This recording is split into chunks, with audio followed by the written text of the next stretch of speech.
This is from Gambit MMA, who asked. Oh, I like that name. Yeah, definitely my favorite X-Men. Do you think Frankie Edgar has a better chance at beating Max Holloway than most are giving him credit for?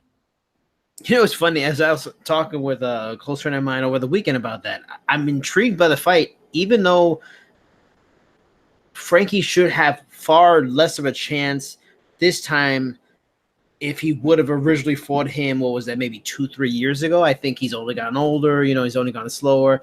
I just think it's interesting because I'm curious to see how Max Holloway comes back for that Poirier fight. I mean, he took a hell of a beating. I mean, there were some great moments for him in that fight. I thought the momentum was going to shift at one point and towards him. Aside from that, he really took quite a beating for Dustin Poirier, and he's had some interesting health issues of late too.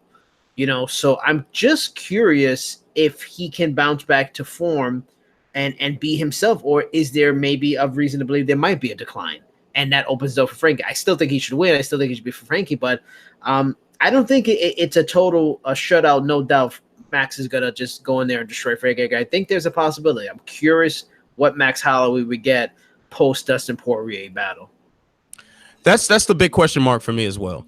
You know, Poirier put it on him, man. Poirier put on a hellacious beating, and one that you don't typically come back from very quickly. Exactly. I was very concerned when this fight was announced because I thought, man, at least give the guy to like December.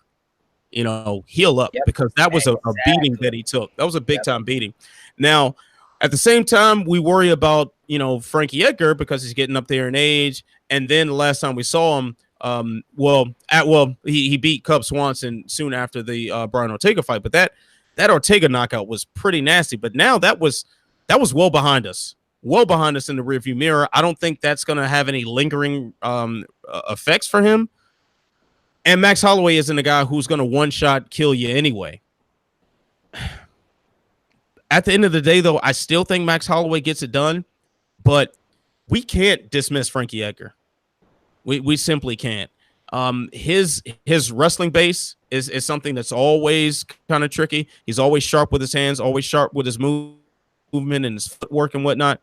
And if he can work some angles on Holloway, if he can find his way inside the reach and just kind of make things a little uglier, how well is Max Holloway prepared for another war? Mm-hmm. That I'm not too confident about. And he had trouble always cutting weight as is.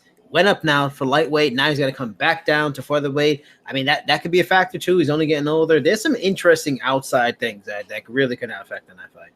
Yeah, I think we're going to know a lot about what could happen in this fight as we see more media appearances leading up to it.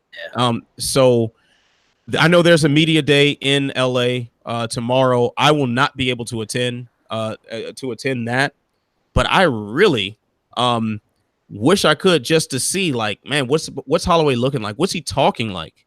Mm-hmm. You know, his speech pattern was something that drew some red flags before the Ortega fight was originally booked. So I don't know, man. I don't like Max Holloway coming back this soon. Mm-hmm.